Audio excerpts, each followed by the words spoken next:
There it is. Just setting the screen back up. Sometimes I get carried away and this thing changes all over the place. All right.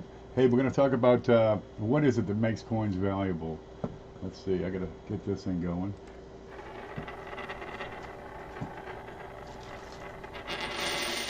Ta-da! Ain't that handsome? RB Area made that for me. Send it over. Okay, let's fix this. I'm not ready. Okay, listen. We're getting a lot of these channels putting up these incomplete videos about coins. They tell you, look for this in your pocket change, and they're talking about a coin that you ain't going to find in your pocket change, right? You know, they're worth something if they're in really high grade. And people send me pictures of these coins, right? Here's a 1982 he shows me, and he wants to know what it's worth. Nothing. That one, you know, I take a real hard look at it and say, no, nothing. It's worth, you know, it's written on the back, says 1 cent. Most of the coins you find in pocket change are going to be worth face value. Most of them, right? If you're just pulling out your pocket change and sending me a photo saying, hey, what's all this stuff worth? Just add it up. It's right there. 1, 2, 3, 4. There's 5 cents. That's what it's worth, right? These valuable coins, they're valuable because they're rare. They're hard to find. Anyway, we're going to get into that. I like to show stuff off. Oh, we got people stopping in. Good. Okay, I got a mail call I want to get into first, and then we'll get into what I'm talking about here. It's soft and squishy. Wonder what it is. Let's open that up first while people get in. It's 5 o'clock. People are still working or stuck in traffic or coming home from work. Oh, you can tear these off now. Oh, look at that. Wow. Let's see what we got here. Oh, yeah, baby. Now we're talking. You know how I like to not buy clothing. We got some clothing in the mail today. Here, let me get over to this. Yeah. Mostly what I like to do on this channel is just have fun.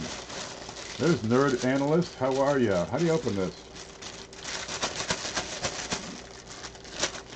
Oh, look, it's got a resealable package. That way you can wear it, put it back in, and keep it fresh. What do we got here? I don't know who it's from. This stuff shows up, and I don't know who it's from. Aha! Look, it's bling. I can wear some bling on my shirt. Ooh, it's stretchy too. That's real handy around here because I'm stretching. All right, give me one moment to get rid of this awful thing.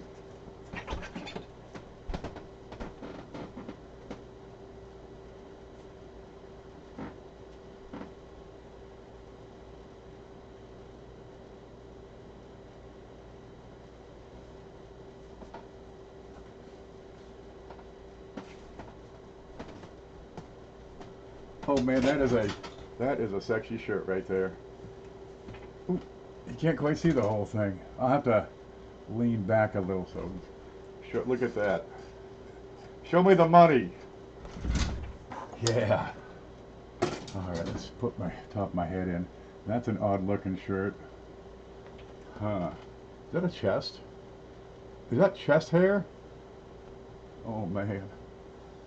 No matter, we're gonna wear it. Somebody was good enough to send it. Not sure who yet. We'll find out. They send me the weirdest things. Look at this. I got some underpants the other day. Just add water. Huh.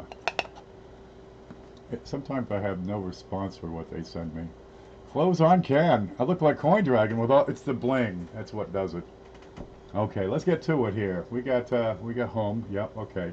So they send me these pictures of coins, and they want to know what's this worth. That's.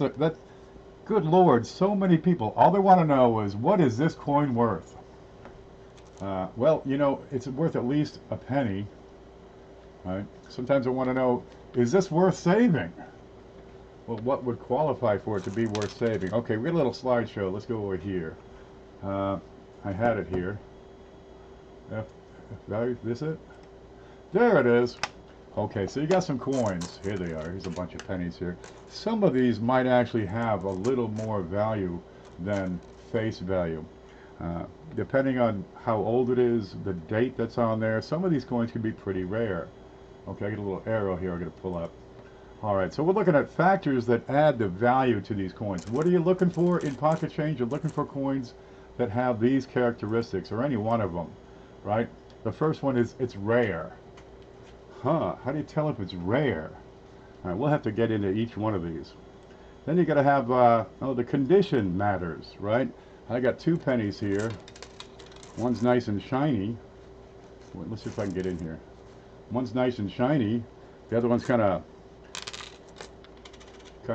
frummed up. It's kind of flubbed. Which one of these would be worth more? Well, if this is a really rare date, it might be this ugly thing. But gosh, that's not. This is pretty much done right here. So if it's the same date, the same mint mark, the one on the top is probably going to be the winner, right? But it can be the lower one in certain instances. Maybe this one's not that rare and this one is.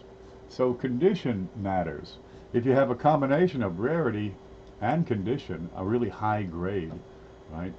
No wear, no marks. You've seen them. It looks like somebody put them in a garbage disposal, dug it back out with a pair of pliers and fed it to the dog.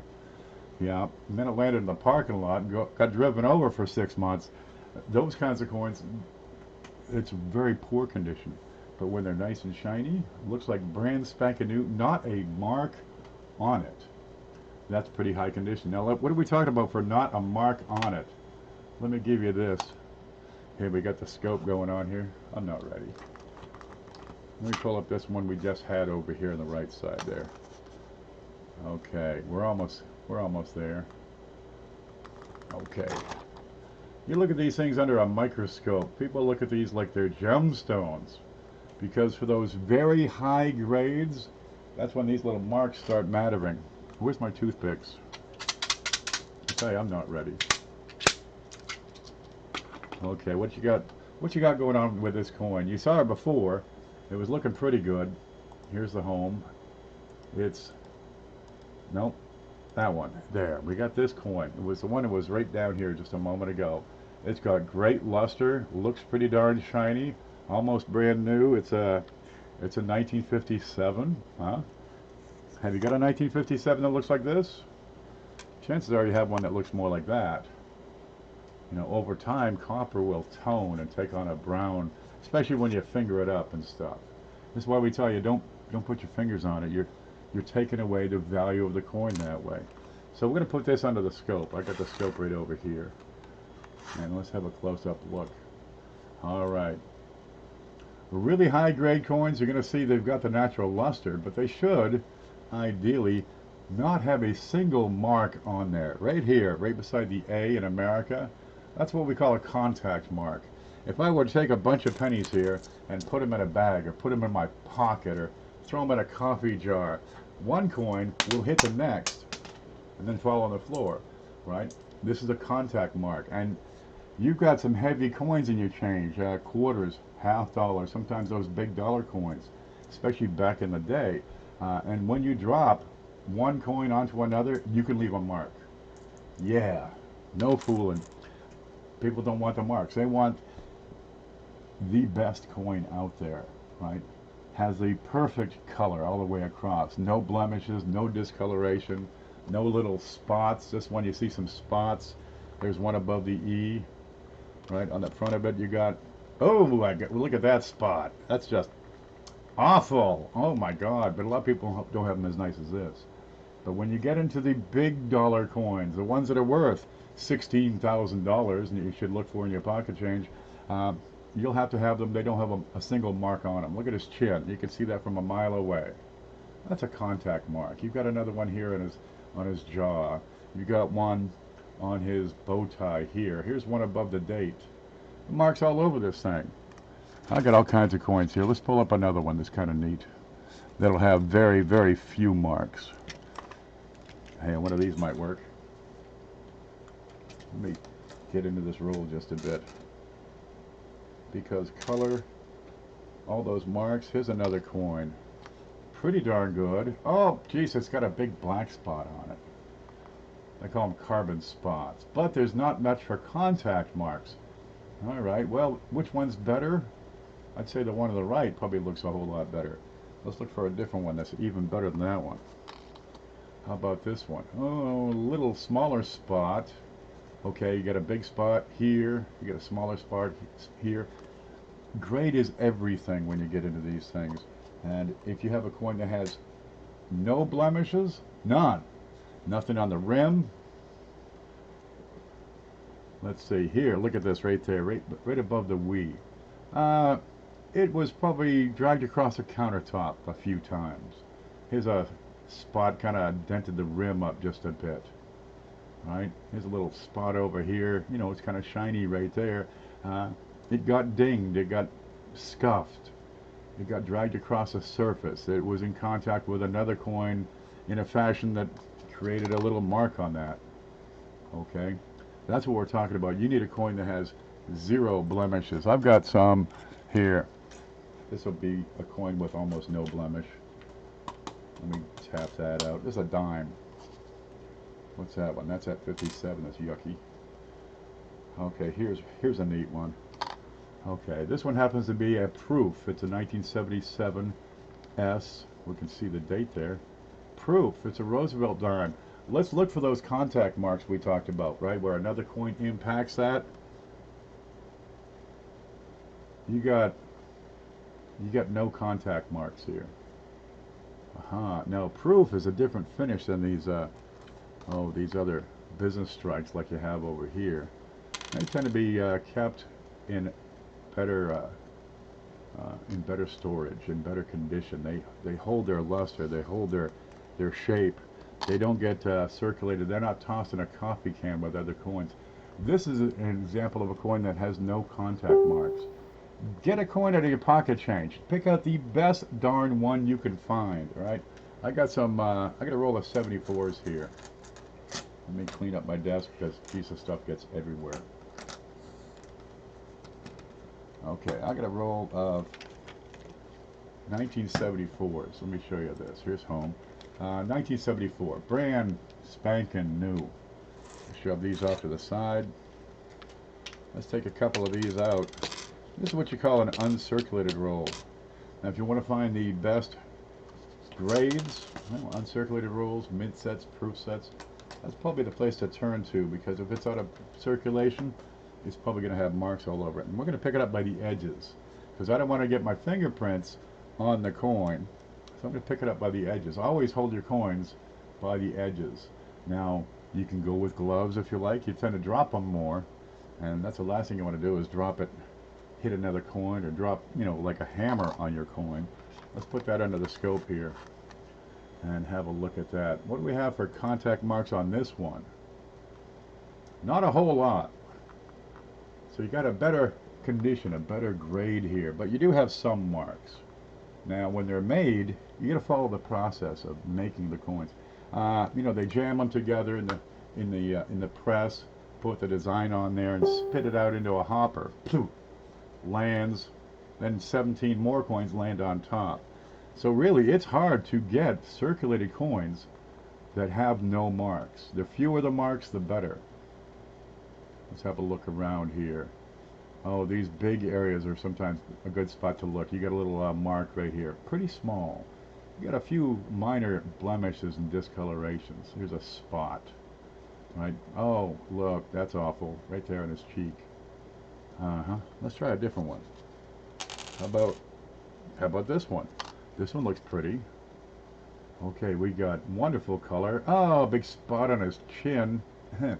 Alright, try a different one. You can go through an entire roll, and I've done this on screen. I've done it live, where we've gone through a brand new roll. We could do that now. What's this one? Bank wrapped rolls. These are 2016s. And you can go through an entire roll and not find a coin that doesn't have blemishes.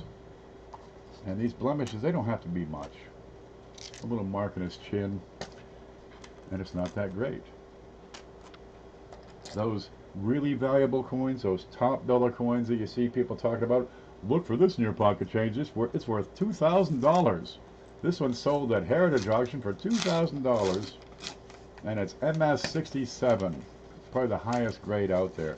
Here we go. We're going to open up this roll. All right, these are 2016s. We'll take a couple of them out, and we'll take that one and put it under the scope here. Ready? Here's the back of it. Home scope. There it is. What you got here? This has never been touched by human hands before. Most likely, it's gone from the mint press into the hopper into a giant bag, and then the companies that roll these coins up roll them up. What do you got? The fields are looking pretty clean here. We're going to have some rinse spots because these are electroplated, and they have to wash off that electroplating, and that rinsing agent always leaves these awful little black spots. But I don't have a lot of marks. I don't have a lot of dings. Wait, what's that? There's one right there. All right. That little ding right there would keep this coin out of 66 or higher. That's all it takes. Right, MS65, you're looking at a coin that has, no noticeable defects, no distractions with the naked eye. And then you get into, using magnification on there up to 7x when you're grading your coins. Right? And everything matters in these higher grades. The color. You want to have an even color across the entire coin. You want to have, oh, check this out. You want to have a coin that's well centered. If it's a little closer on one edge, see the rim here, than it is on the other edge, as we see over here, that would take it down a point. You won't get the perfect grade of MS70. Right? If you have contact marks like you have on his cheek, here, there. The fields are beautiful, but this coin would not qualify for MS65. And if you're looking for those high dollar coins in your pocket change, that are worth $1,000 because it's in really good condition, that little mark is enough to say, nope, that one doesn't qualify. You can go through roll after roll after roll of these coins and not find one with no contact marks. No fooling. Grade is everything. Grade is important. If you don't go for the grade, if you're not looking for a coin with no issues whatsoever, you're fooling yourself if you think you have a valuable coin. Let's go back to our slide here. We talked about, let's see, rarity, condition, metal composition. What you got there? There are coins out there that are made out of silver. I think I got one here. There, this one's made out of silver. Where's the home? Oh, that's home. All right, I gotta pull this down and this down. Here's one. They make dollar coins. They got those Susan B.A. dollars, and they're hideous little things. They look like these. That's a whole bunch of Susan B. Anthony dollars. All right, but they're made of copper and nickel. It's a clad, right? They're actually stacked up. It's nickel on one side, copper in the middle. Well, copper and nickel is the blend on that. But back in the day, they used to make these dollar coins out of silver. Well, silver is a precious metal. No fooling. It's worth more than lead or clay or sand or dirt. It's silver. It's beautiful. It shines. It's used to make jewelry.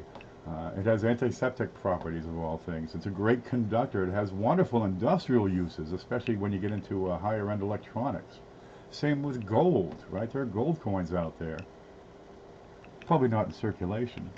Well, coins before 1964, in dimes and higher, right, are made out of silver back then. They were 90% silver, so they have more intrinsic value, right? Whereas a copper coin, they really aren't worth that much. Copper's going for $2 and change a pound. You get 160 pennies in a pound. Well, that says your pennies might be worth more because they're made out of copper, but that's another story for later. But people pull these things out in silver. They pull out $50. What do we got here? I think I got a $50. I ought to have a $50 here. Where's my $50? No matter. What's this? Well, that's another thing. Then, here's a quarter. There you go. Here's a quarter. That's 1932. So it's a quarter. So it's, dimes, quarters, halves, and dollars. 1964 and before are made out of silver. They're 90% silver. So this has more value than a quarter. Right? Says 25 cents, but because of the silver content, it's worth more.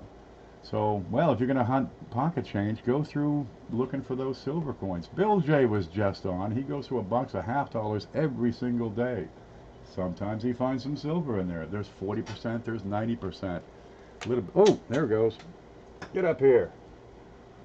Butterfingers. All right. But if you're looking for coins that, you know, have some sort of metal content in there, copper is probably not going to be it. Now, first off, you have the law in the land that says you can't melt down these copper coins. You can't do it. Next is the fact that these aren't pure copper. They're 95% copper and 5% zinc.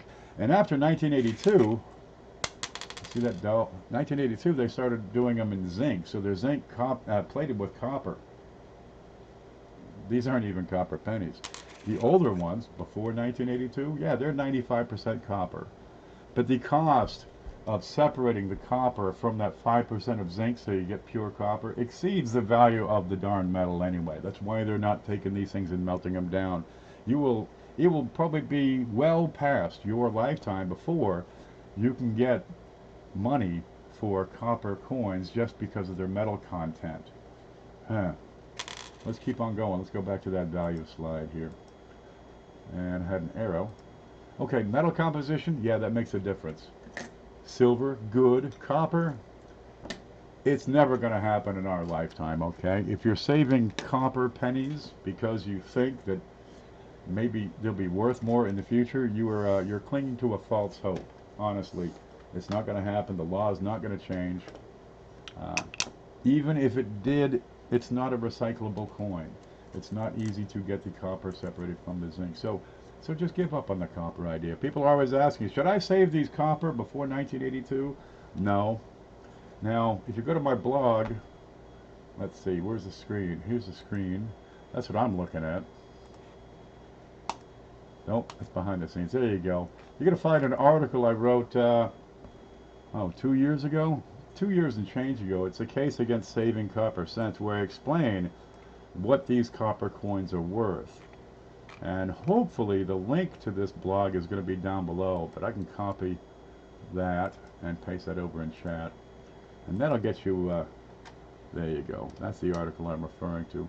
That'll get you to my blog where there's all kinds of stuff we talk about, we write about. Yeah.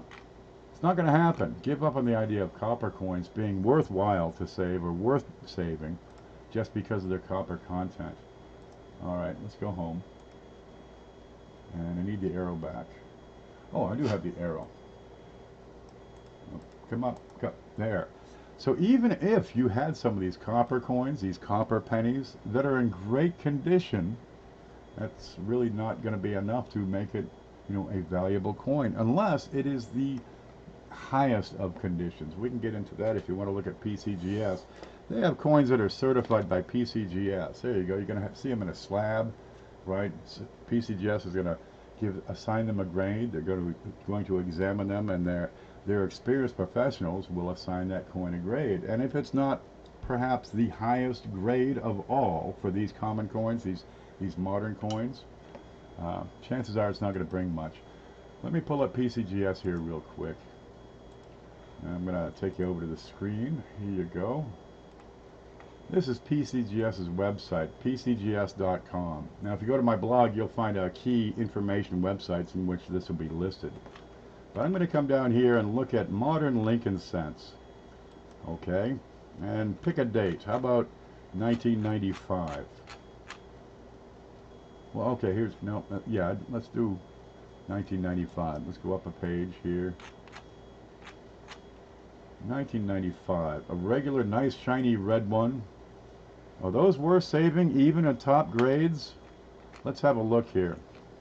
That's what they look like. Looks like a Lincoln penny. They're made out of zinc with a copper plating on there. Okay, and I'm going to take it over to the right where we got the highest grades. Stop it. It's not behaving well. Okay, this has to load for just 1 minute. Yeah, I'm trying to badmouth the internet, and the internet doesn't want to cooperate. There we go. I think we're there now. All right. So PCGS will grade some of these things. They graded a number of them. The highest grade that they've come up with is MS68. That's the best one they found. And they found 110 of them. Now that's out of 6 billion produced. 110 have made it to the highest grade of 68. And there's still better grades, but none have qualified. And what are those going for in value and price? They're ranging from $25 up to, oh, let's see, 85, 86. Yeah, from 25 to 80, 25 to 89. Really? It's going to cost you $50 to get the thing certified. The best possible example out there. Maybe somebody could make $30 if they got it certified at a fair price, and it was every bit of a perfect coin. You can look at this thing and look for a flaw. You're not going to find much. There's nowhere. There's a couple little tiny marks on his cheek. That's probably what took it down from a 69. But these fields they're clear, they're crisp, they're smooth. The color's even across the coin. That's a good looking penny. It's not quite perfect, but it's pretty close. Let's get some liquid here. Oh, can you see this, by the way? What if I do this? Yeah, that works just right. On these modern coins, we're talking anything before, anything after 1964, right, would be a modern coin. If it's not the absolute highest grade, it's not going to have the value. It's not going to be worth certifying. If we take it down just one notch to MS67, right, you're talking a couple of dollars, 6, 7, 9. There's some discrepancies between the various grading services, but you're looking at certified coins in very high grades going for $6, $7, and it costs them $30 to certify the thing, or $20 at least if they're doing it in bulk at a show, so they're not paying shipping. Dude, the money isn't in there unless it's the absolute best. And you get 110 out of 6.4 billion. That is a needle in a haystack. Okay, where's the chat? Let's get back to here. There's home. And you see a lot of these channels. You're going to see these channels that are putting up these coins and saying, look for this in your pocket change. If it's in your pocket change, it probably isn't going to get MS65, right? It probably isn't going to get MS64. MS63 is probably pretty good for your pocket change. It ain't going to be no MS68s. Now, people don't understand the grading system, so we have to talk about that eventually. We'll have to do a whole set of shows on grading these coins, because it takes this much, just this much damage, just a little tiny ding, and it's not a perfect coin. Right? It comes down from 67, 66, 65 real fast. Where's this one we got? What would you grade this one? Ooh, really shiny. It's MSBU, but with that thing on his face, that's pretty noticeable. I got a couple of spots here and there, right?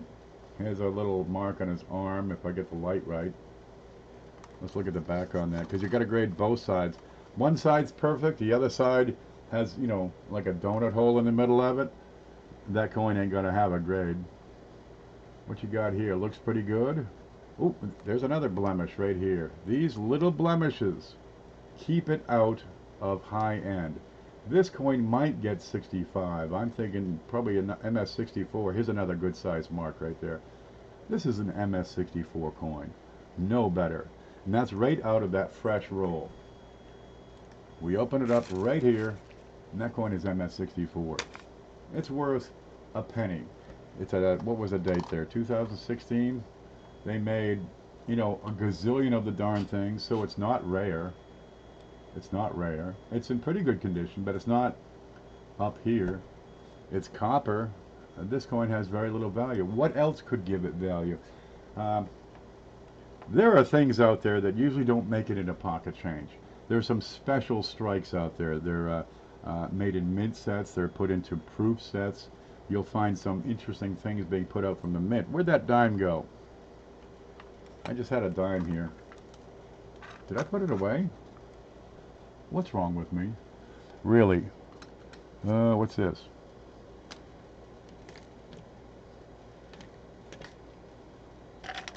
How could it get that far? There's one. Okay, they have things called proofs. Here's a proof coin, and these are specially produced. These are not made for circulation. Let's see, what is that? Is that it? Yeah, that'll work. This is a nickel made in, I'm going through plastic here. It's produced in 2002. Look at how sharp and clear and crisp and shiny that is. It's a mirror-like finish. These dies are specially prepared. I'm going to take that out, handle it gently. Give me a piece of paper here. Yeah, because I can scoop it up with a piece of paper and not get my finger all over it. And we can look and see what's going on here.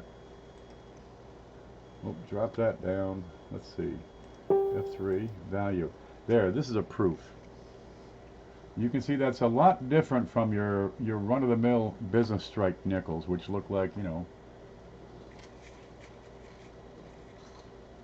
look like that. You got them in your coffee can. This one has a little bit of dust across it. So this would be an impaired proof. This is the kind of thing you might find in your pocket change, right? You can get special mint products, such as this nickel, but if they're not perfect, they won't have any value. Here we go. Here's home.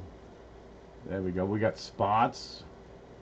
Oh, we got little specks. We got stain. What is that on his head?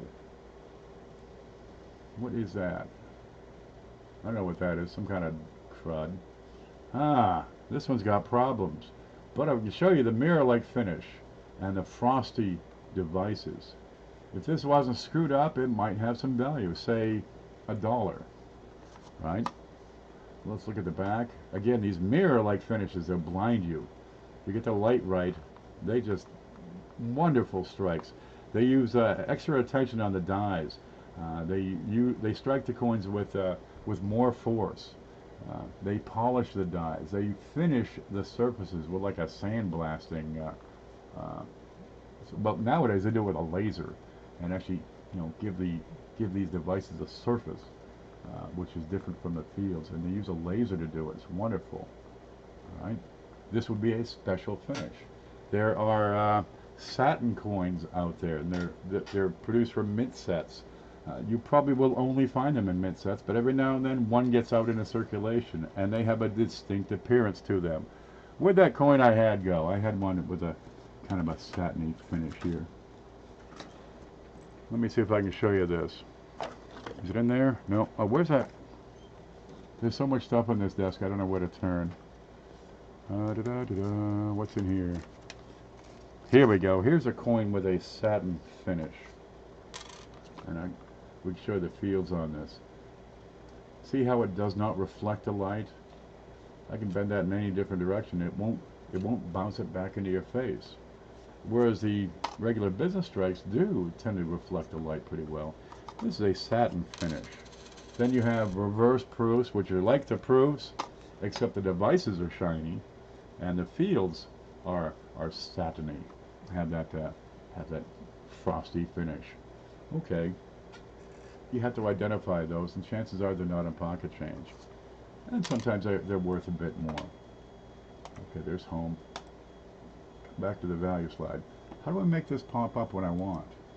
There it is. And an arrow. Alright, so if your coin is rare, you have a chance. If it's in great condition, that's a big factor. If it's made out of something like silver or gold or platinum, it could add value. The strike, if it's a business strike, well, there's some valuable business strikes depending on everything else. Does it have a design variety or a die variety? There's a neat one. What am I doing? There you go. That's where they intend to make the coin one way, but something is different about it. Okay. And when they're producing the die, it gets hubbed a couple of times. They actually take this one piece of metal and jam it into another piece of metal. This one has the design on it, looks just like the coin, and this piece will be the die, and they hub one piece into the die to give it its features, its design. And there's toys around here for that. But every now and then they do it, and then they do it again, but it shifts. So you have a doubled die. And there's all kinds of different issues there. I've got one right here. And it is a minor doubled die, and it's a particular kind.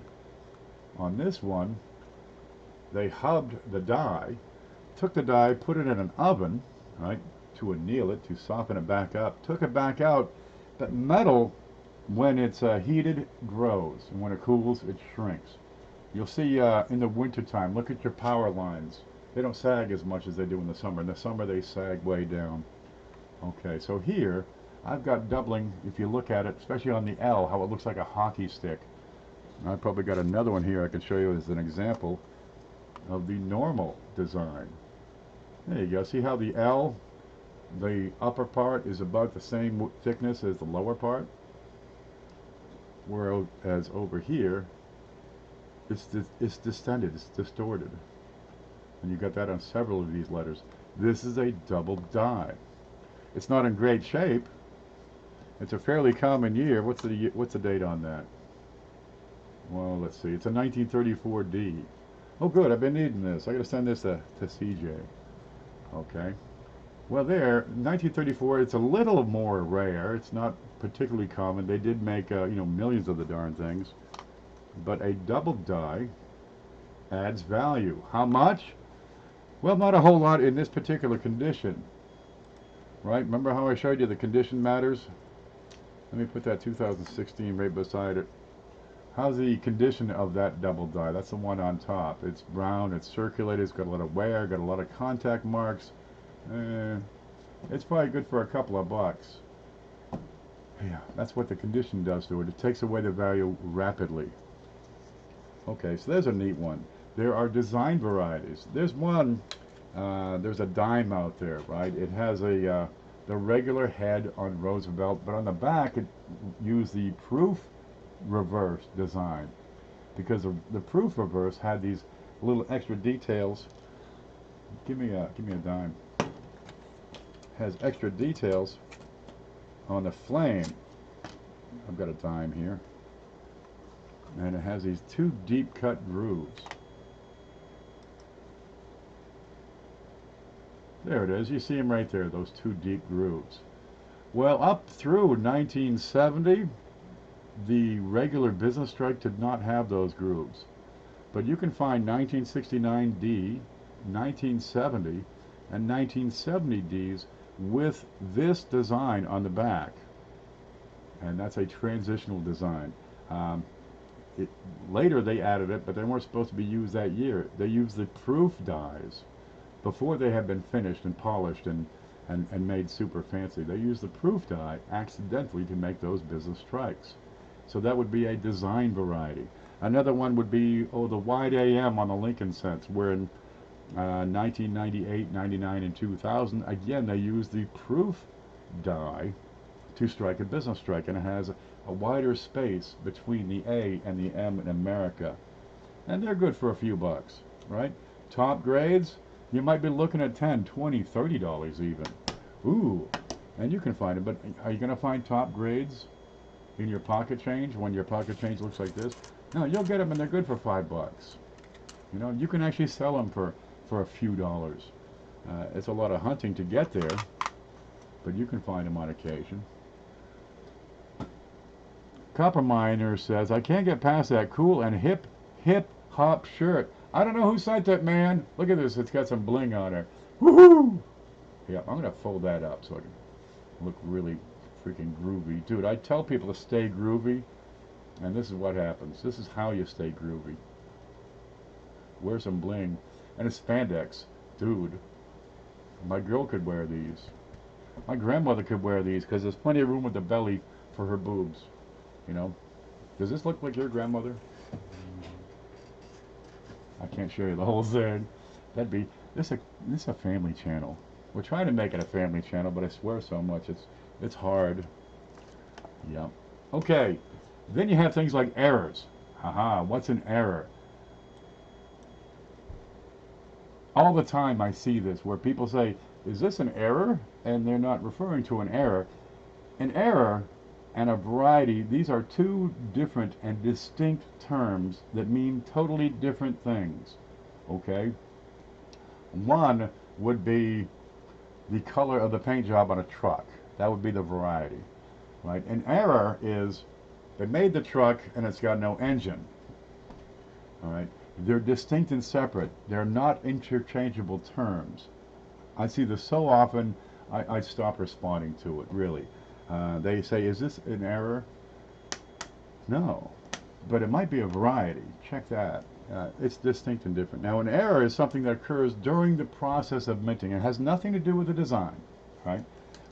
It can be on any coin. It can be on a peace dollar. Uh-huh. Have we got something here? No. All right. Woodies, for example, are an error. They're technically an error. They're unique and distinct to that coin. It's something that happened in the process of making, so you only have one, right? Now you can repeat the error on other coins, but it may not be exactly the same. These would include things like a clipped planchet, where something went wrong while the planchets were being punched out, and you kind of went over a place that you already punched out, so you got a bite missing. Right? That's an error. Something happened, something went wrong, or while it was striking, the collar was stuck and ended up leaving your coin kind of squished outside of the space it's supposed to be struck in. So it's, this big fat coin. It's not supposed to be like that. That's an error. And they can add tremendous value a lot of times. And, well, they can be tough to find. They're few and far between. You're not going to dip them up by the handful, right? You can go through box after box after box and not find an error of any significance. How significant the error it is. I mean, if you have a clipped planchet, right, but it's just a little tiny bit, you can find those all right, but they're not really worth that much. If it's missing, a third of the coin, they're going to be hard to find because the machinery that rolls the coins will oftentimes spit them out. Errors are tough to find. And it's a totally different thing from variety, but they do add value. Let's look at this. What adds value to a coin? The first one of all, and this is wonderful the way this works. No matter what, it's always worth face value, even if it's screwed up. It's always worth face value. What gives a coin face value is legislation. You have to have the law behind the production of that coin to give it, authentic, genuine, government-backed face value. Of course, we're working on fiat currency, but that's another subject altogether. Is it really worth a nickel? And what's a nickel worth? That's a subject for later. What can give a coin value? Pedigree. Okay, what does that mean? Who owned it before? A coin that I owned, there are people who actually want one of Ken's double dies. And they pay, decent money. They don't pay extravagant amounts. But it's kind of neat to have one that, came from Ken. But what if the coin were, say, owned by Elvis? Elvis once owned this coin. Dude, they will pay top dollar for that. You have to verify that it was Elvis's coin, right? But there have been different collections over history that have been attributed. Oh, let's see. Here we go.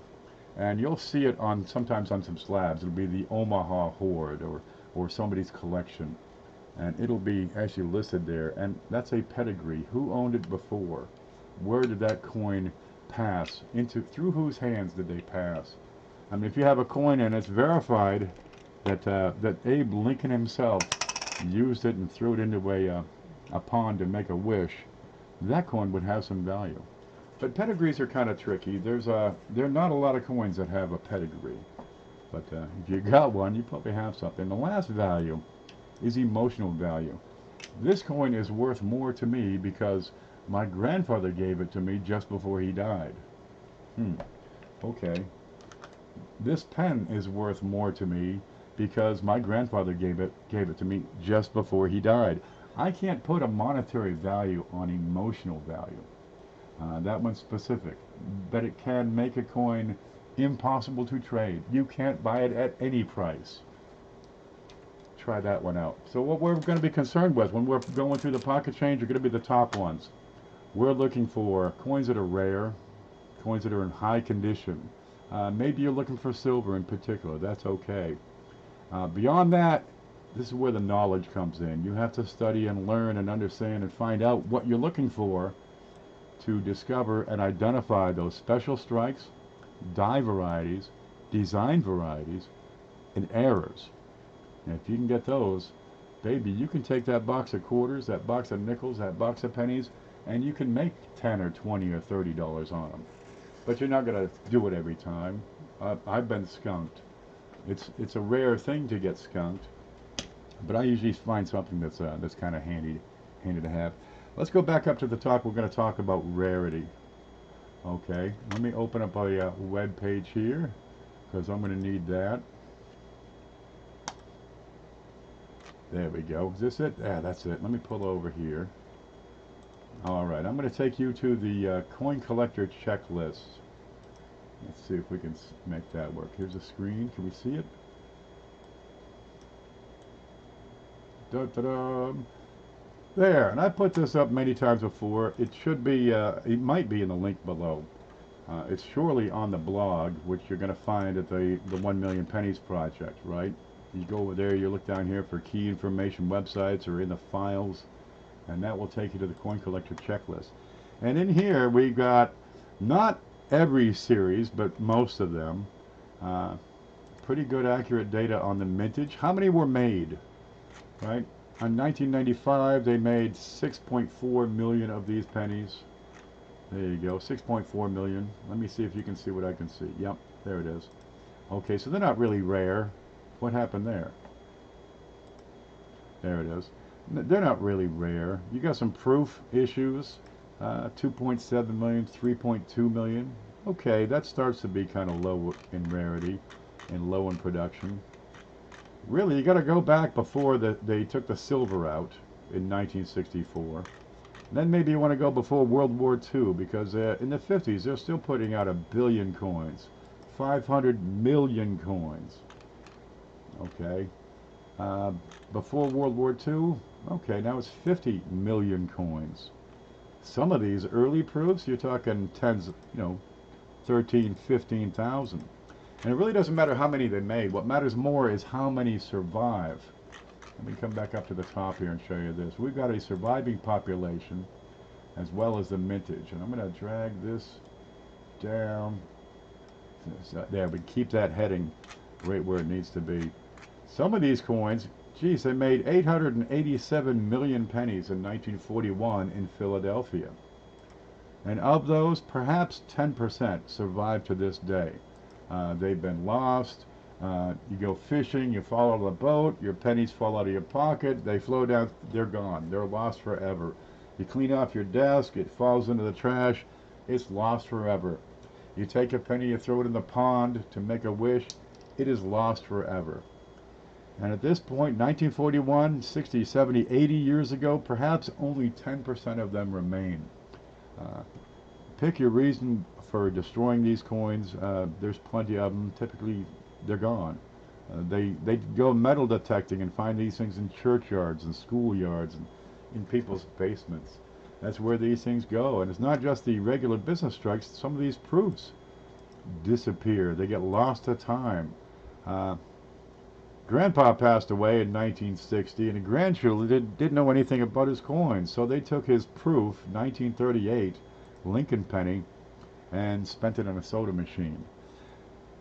It happens. It happens. I got a 1914D here. A fellow picked out of a Coinstar machine. It's beautiful. It's a $500, $600, $700 penny. Well, that's what happens a lot of times to lose these coins. Over time, they disappear. But how many they made is a lot of times different from how many are left. And once you get to that critical threshold, about 500,000 left is when the price starts to climb pretty well. 1931D penny, you get about 450,000 surviving specimens. 1931S, they made almost 1 million, but you have 80,000 surviving specimens. You want one of those, you're going to spend 75 bucks. Okay? The further back in time, typically it's a smaller population, it's a smaller economy, so the age of a coin can often impact the value of the coin because they didn't make as many. Let's look at 1912. Here you go. They made 68 million. They made 100 times as many in 1994, believe it or not. You might have 6 million remaining. Very few and far between, but the mint marks. Here's an 11S, 40,000. This is probably off by a digit. I'm looking at that digit. That surviving population figure is questionable right now. Oh, the 1909 SVDB. They made less than 500,000 of them. You have 50,000 survivors. 50,000. And everybody who collects Lincoln pennies knows That's the key to that series. If you want to put together that whole set of Lincoln pennies, you have to have that one. So not that many people can complete a set. Kind of neat. Rarity. It's all about rarity. Some of these coins, let me take you to the half dimes. Let's see, Seated Liberty half dime. Here we go. These cute little things, they're smaller than a dime, little tiny pieces. They're worth 5 cents. It's half of a dime. And the mintages on these are typically less than $1 million. Right? You get into the later years, you know, they made 13 million in 1853. Maybe 5 million or so. But how many survived is nothing. A lot of times it's fewer than a couple thousand. 300, 250, 800. Some of these 175, 160. These are rare coins, right? What makes them valuable? The fact that there's only 100 of them that survived over the past 200 and how many years? 1840, 1940, 180 years ago, 100 of them survived. Not many. Kind of nifty. Geez, if you want to get into some rare coins, pocket change probably isn't where you're going to find them. You got to get into the next level. Geez, I can't say enough about coin roll hunting. You can find some stuff in there that's worth something. Most of the stuff you're going to find are going to be worth a nickel, a quarter, maybe 50 cents or $1. Every now and then you'll find one worth $5 or $10. Once in a great while, you'll find one worth 20 to 50. Sometimes a couple of hundred. Frank, Coin Dragon, he found a 1984 Lincoln penny that had been double hubbed. Remember what I talked about with a die? And it left a doubled ear on the coin. And he's found 2 of those. 2 of them. Geez, I say you're not going to find these things in pocket change, but every now and then somebody does. And I like it when lightning strikes twice and and it happens to a good person. That's a neat one. We could probably look that up. Let me find, let's see. Let me take you over here to Variety Vista. There's a great site if you want to find those varieties. Okay, he's got a 1984 Lincoln Memorial cent with a double die obverse. And we're going to find it right in here. It looks just like this. It's got 2 ears. Can we see this? Yeah, it's got an earlobe and another earlobe. And these are good for a few bucks. Here it is. And this will tell you exactly what you're going to be looking for. And you've got to have an exact match because it's that particular die. What you're looking at in very fine, 15 bucks. And you have to take these values with a grain of salt. In uncirculated, you're looking at $50 and up. He found 2 of the darn things. That's not too bad. I wouldn't mind going through some pennies and finding a coin worth 50 or 100 bucks. It can be done. Let's see. There's home. Okay. Let's talk some questions for a little bit because it's almost 6 o'clock. I just wanted to go on and rave because people are driving me nuts sometimes. Let's see. Frank is the man, and that's why. Now, is Frank the man because he found the coin? Or did he find the coin because he's the man? I think it's a mutually inclusive thing. Mike Kittle says, not sure, Bumbusel, aka Sky, but some are very wrong. Southern number for 1999 VDB proofs is about 60 survivors. I know one collector has over 50. The VDB proofs, you got about 1,000 surviving specimens on those. Yep. There are specific diagnostics. Where'd that 1 penny I had go? It was right here a minute ago. What's this one? No, that's not it. What's this one? Well, that certainly isn't it. There are specific markers you can find on these coins that'll help you identify it precisely and exactly. What do you got here? Where'd this come from? All right. Let's get that back into focus here. In 1909, they started out making them with a design which included the designer's initials, Victor David Brenner, VDB. Right, and included those right here. I had one here. Let's see, where did that go? It's a wonderful thing. I gotta find that and show that to you.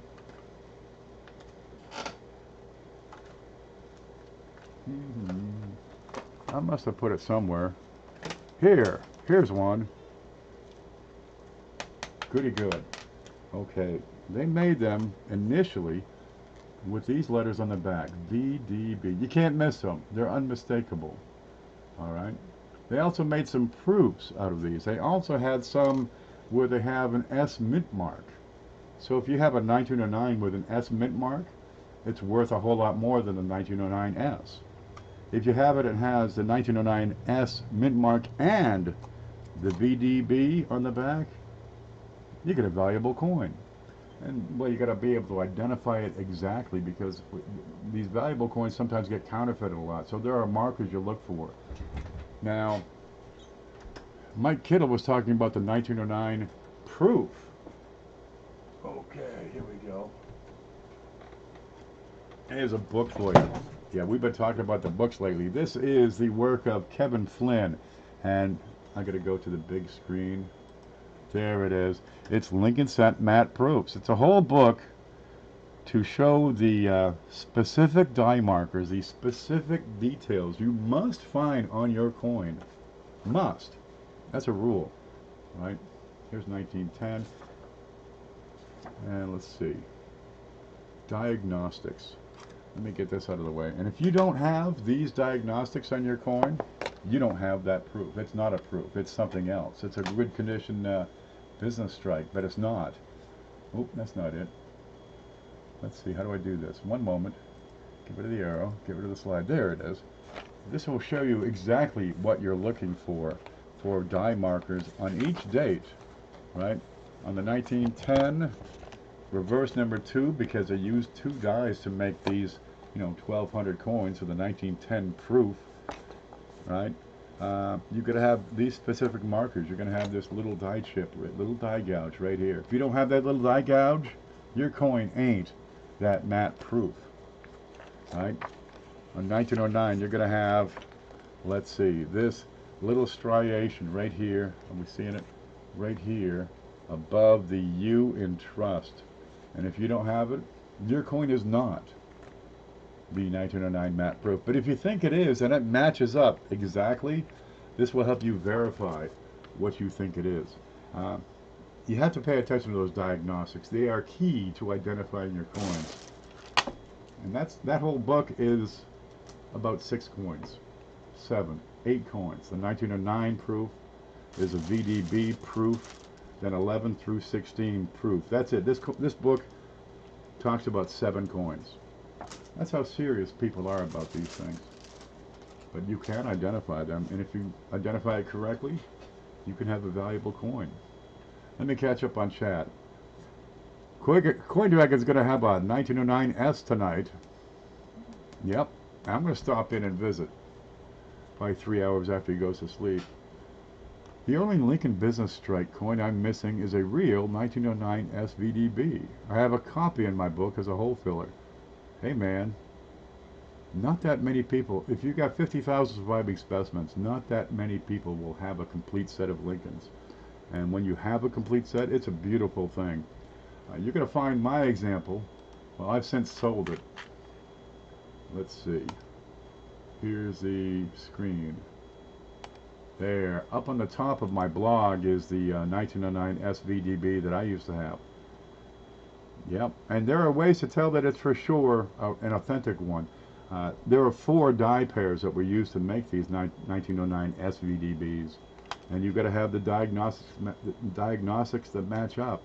You have to have the right shape and design of the mint mark. It's going to be in the right position. There are only 4 possible positions.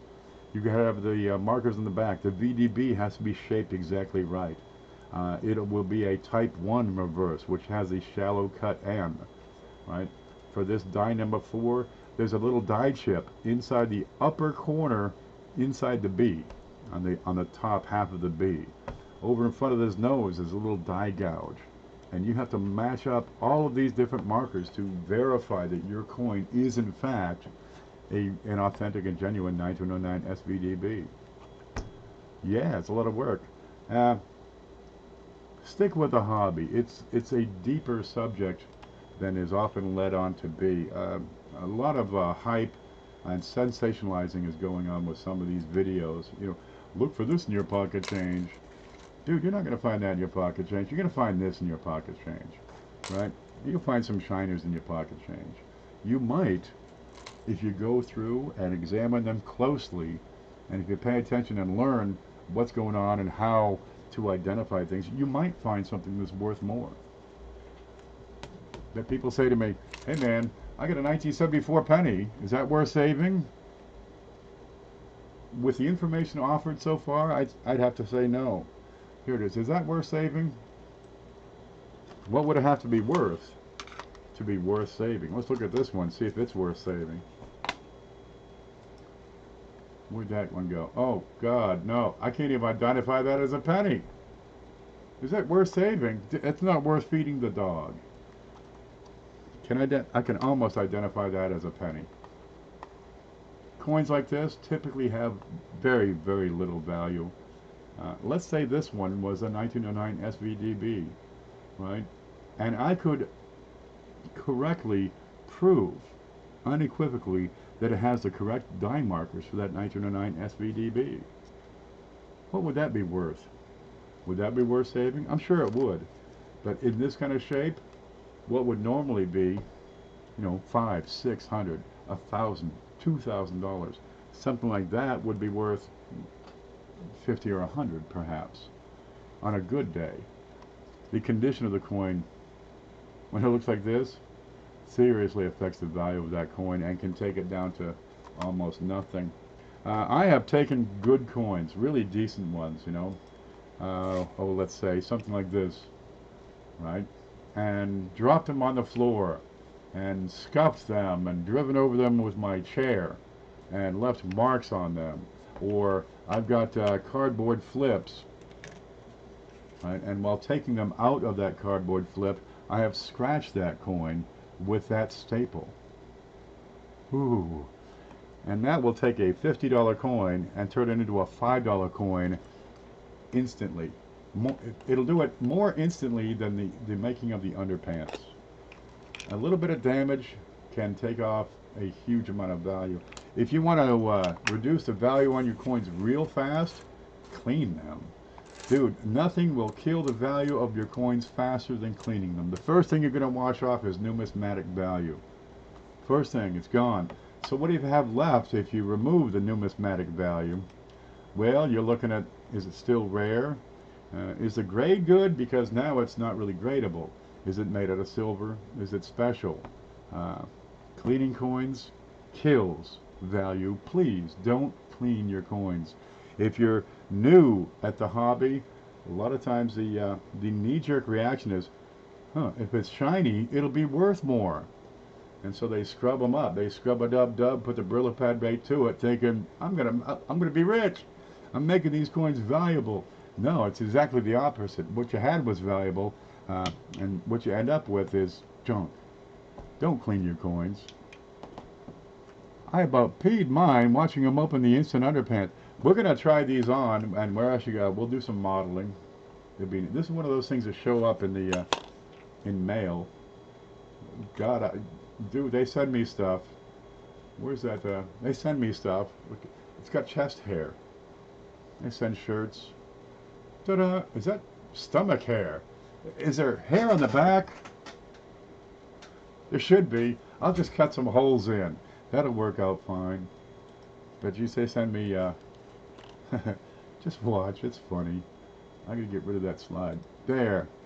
So I got some instant underpants we'll have to model for you guys. Cleaning kills. Nothing will destroy the value of your coins faster than cleaning them.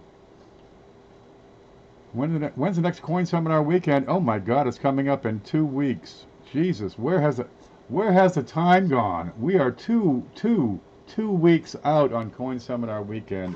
Okay, we got some work to do, guys. Wow, that caught up with me. Oh boy. All right. Yeah, expect we'll have to have an announcement for that coming up very shortly. Yeah, 2 weeks. Let me get the exact date here. Where's the calendar? That should be on the 16th, 17th and 18th. So 7, 14, 15, 16 days is when the Coin Seminar weekend starts up. Now, for you folks that are not familiar with that, we get a few of these channels. We've had, 24 different channels, all live streaming over the course of a weekend. And the idea is to teach, to educate, to offer insight, and put on a good show so you get a better understanding of the hobby, the better understanding of your collection, how to keep the value in that collection, what to look for. There's stuff out there. It's your birthday weekend, says Bill 457. Happy birthday, Bill. A V-neck. No, it's part of the shirt. This is warm. It's a spandex. Yep. I'm going to wear this next time I go to Walmart. Every time I go to Walmart, I go through the door, people look up and they start pulling out their phones. It's the weirdest thing. I'll wear this up there, and that'll give them something to take a movie of. More coin knowledge. Look, if you'd like to make a video for Coin Seminar Weekend, please get a hold of me. My email address right here, kpeavey@live.com. Seriously, you can pick up a lot of views if you have a smaller channel but you're informative. Consider it. Consider making a live stream for half an hour or an hour over that weekend. A lot of these channels will have giveaways. They give things away during the weekend. You got 20 shows over the course of 2-3 days. People win stuff, and it's not small stuff either, let me tell you. Yep, they hide their kids when I go to Walmart. I'm the people of Walmart. That's right here, baby, right here. I'll probably go later and get some of that good bread and one of them chickens. Nothing better. You're at the checkout, you're thinking, I don't want to cook all these groceries. I don't want to put away all these groceries. I'll probably just get them into the kitchen and leave them right there beside the table for 5 days, tripping over them. I'll put away the cold food, and that's good enough. But they got them ready to eat chickens. Okay, I'll just pick one of these up so I can eat that, and give me an excuse to say I couldn't put away all those groceries because I had to eat this here chicken. Yep, welcome to Walmart. You found a mercury dime at a Walmart coin store. There are people out there who don't know what they have for coins and end up, just send it off to the bank, or spend it at Walmart, or just, drop it in a soda machine because I don't know what it's worth. And you can find some stuff. Ken, I have a question about proof Morgans, but not sure if it's a good time to ask. Coin Q&A is probably a great time for that. And proof Morgans, you're getting into definitely an advanced level. So one might want to do some homework on that one. I'll send you an email, says Mike Kittle. God love you. Oh, I'm going to make a note real quick on one of these little pieces of paper that I can lose. Mike Kittle. There you go. Mike's got a good. He's one of those shows that puts out good content. I'll tell you that right now. He's not the one that says, you can find this $16,000 coin in your pocket change. Huh? Go deeper. There's more out there. Get into why that coin is worth $16,000. Is it because there are 4 known examples? A lot of times that's what it is. Are you going to find these in your pocket change? You can, but a lot of times they're not going to be worth much if you find these in your pocket change. What about them shiny ones? Are they worth anything? They're worth a penny at least. They're always worth at least face value. I have to cancel my $10,000 2019 video. Oh man, put it up. Put it up. And CJ studies, right? You want to watch it. CJ, are you going to be making a video on that one? CJ understands the varieties, right? He has the books. Get the book. And he can identify some of these die varieties just by looking at eBay. No fooling. Going down eBay, and he's looking at it thinking, that one is a Snow 7, which is a particular die variety. Snow would be Rick Snow, who wrote a book, right, outlining and describing a number of varieties on Indian scents and Flying Eagle scents. He's down in, where is he, Tucson or Albuquerque area, somewhere around there. highly knowledgeable, been doing it for decades, and he wrote the book on Indians. He wrote the book on flying eagle sense. So CJ's been paying attention to this sort of thing, and he's been going through eBay and cherry picking, right, these snow varieties. They're repunched dates, over dates. There's some clashes out there. There's some double dyes out there, and he's picking them out.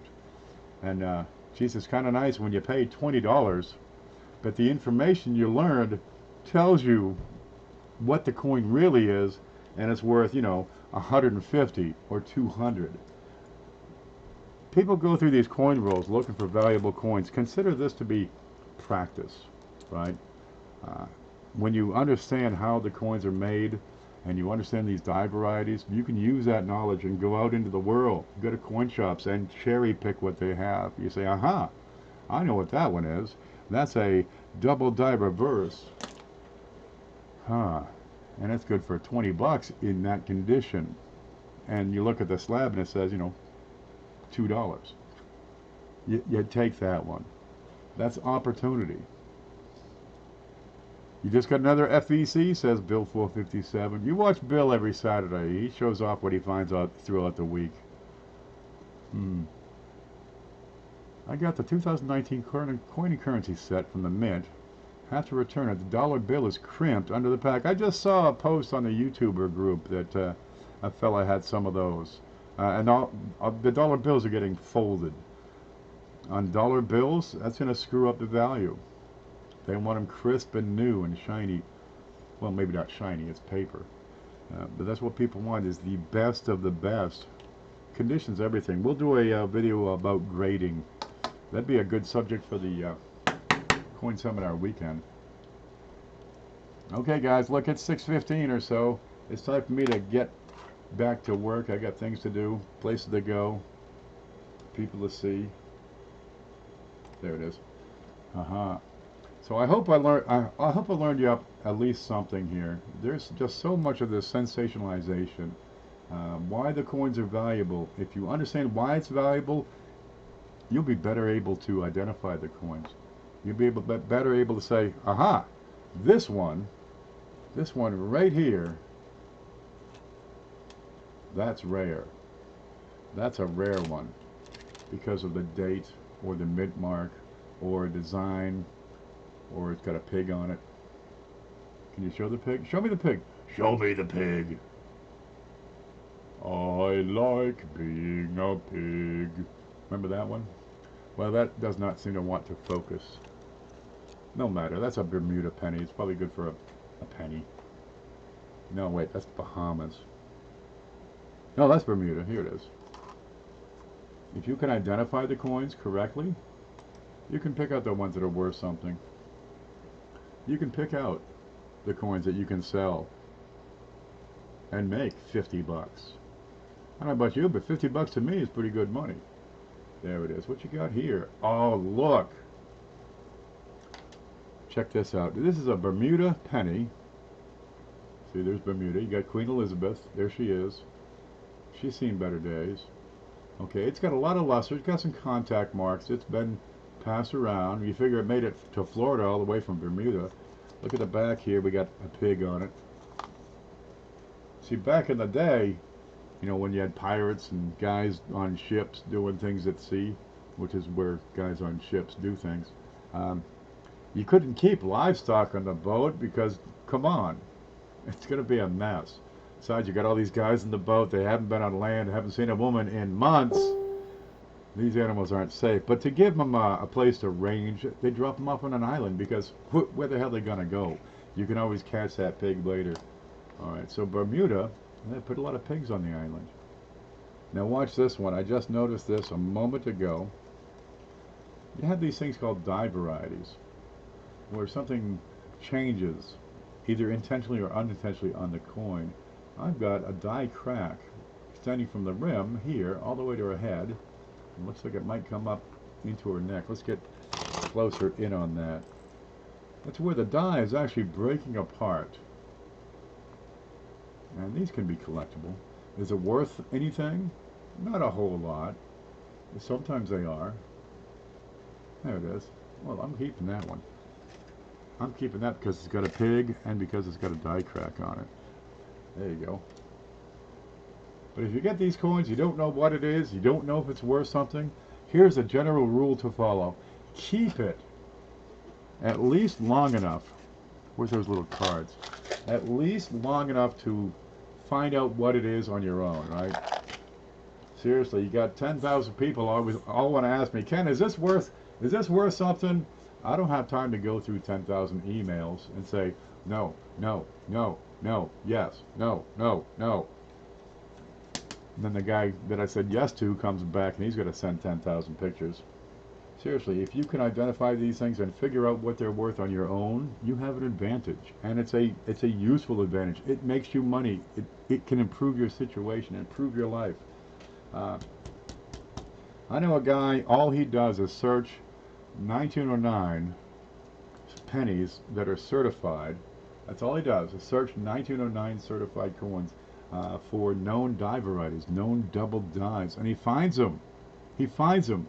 They haven't been attributed, right? It doesn't say on the coin double die number 1 or FS102, but he can identify it because the pictures are good enough and he can see and say, haha, it is.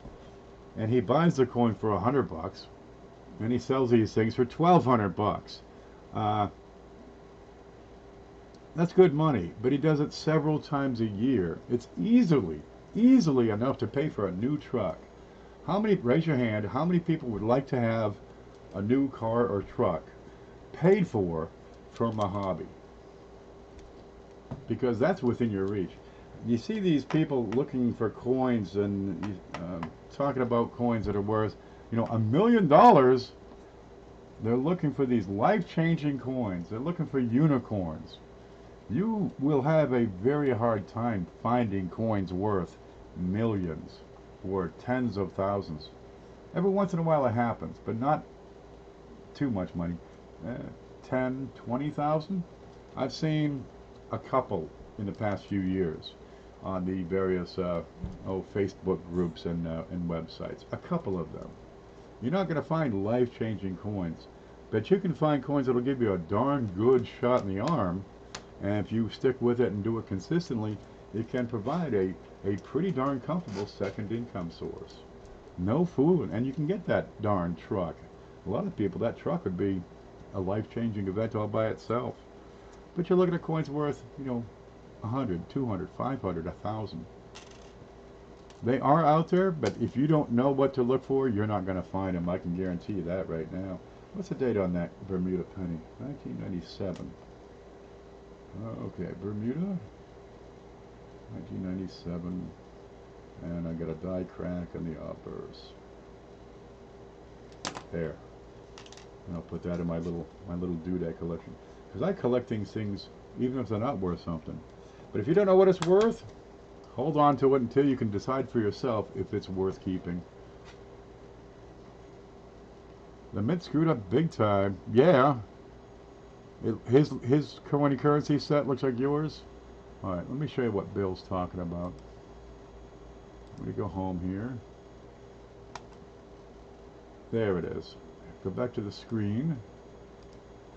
We have a group on Facebook. There it is. It's called the YouTuber Coin Community.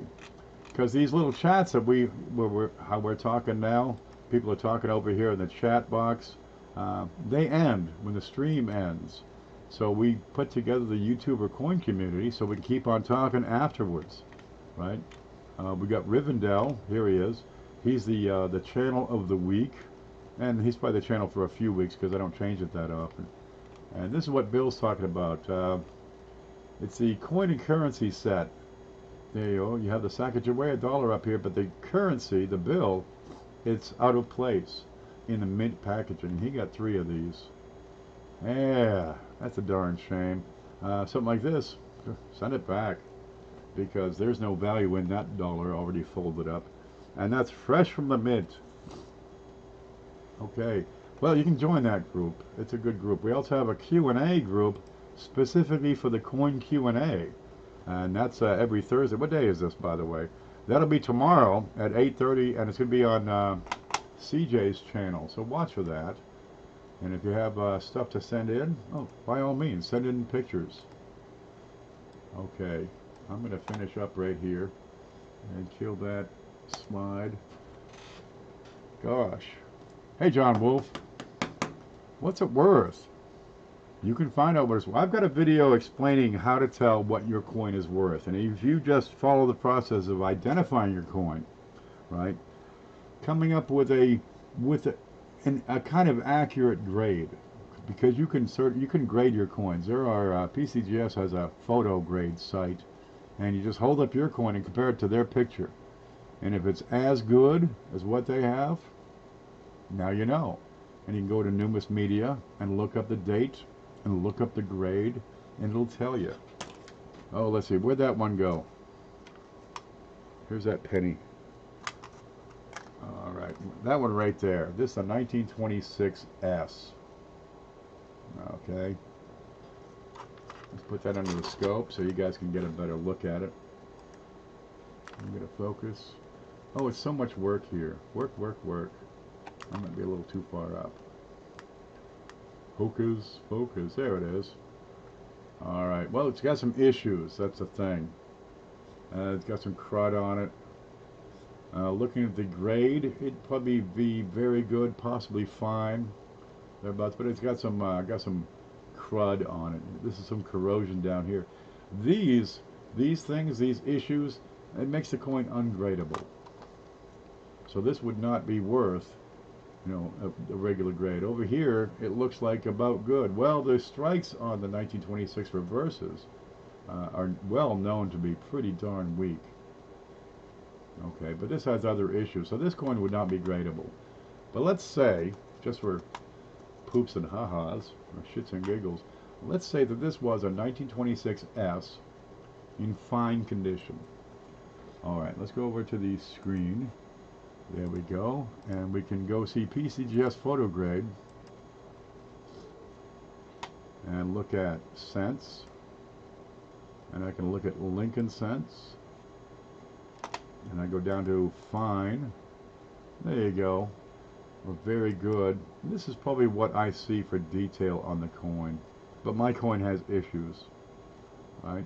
Is it this good? It might be this good, but my coin has issues. Okay, but if I know the grade and I know the date, I can go to Numis. This is Numis Media. It's coinprices.org. And I can look up the value of that coin in that grade. Ready? It's a Lincoln cent. It's a 1926S. There it is. It's brown. And if it's in very good or fine, they're saying $5.75 to $6.50 bucks. Okay, but my coin is not a straight fine or very good. It has other issues, so it's probably not worth $5-6 bucks. No, these are going up in price too. About time. See the green? Red means the price went down. Green means the price went up. Okay, so my little coin over here, there you go, it's probably not worth $5. It's probably worth $1 or $2. It's got decent detail on the front. The back, oh gosh, it's just wore. There's nothing here. It's wore out. Huh. But you can come up with some idea of the value range. $1 to $5, and something like this, go towards the lower part of that scale. Okay, guys, I'm going to take off now. It's been fun. I gotta pee. I gotta put my shirt back in its bag so it'll stay fresh. Put on a shirt that doesn't have the hair sticking out. Let's see, tomorrow night we have the coin Q&A over on CJ's channel. Make sure you get in there and watch it. Get a coin ready. Take a couple of good, sharp, clear, crisp photos that are face up. Dude, you can take a perfect selfie. So don't send me a picture of a coin like this. Right? Seriously. Upright, cropped, in focus. It's not that hard. If you can't do that much, are you wasting your time or ours? Okay, let me find the chat again so I can say goodbye. And we have the Coin Seminar weekend is coming up, so stay tuned for that. And in case you missed it, where'd that one go? Okay. We're going to take and give this one away. Okay, this is an Indian penny, an old Indian cent. They made these before the Lincolns. And this one is certified by PCGS. It is a proof, and it is a proof 64 brown. It is a gorgeous coin. There's a video I put up explaining how we're going to give this away, and you'll need to qualify. And in order to qualify, you have to watch the video, the whole damn thing, and find out how to qualify. And really, we've only got about 100 people who have qualified so far. This coin is valued at $325, and we're going to give it away. So do you think maybe that's worth, watching a 7-minute video? Check it out, guys. That's coming up. Hit the like button on your way out, and go over to Cindy's channel and hit the like button on every single one of her videos, will ya? She's good, folks. Really, she is. She's a sweetheart. Okay, guys, I'm taking off. You stay groovy.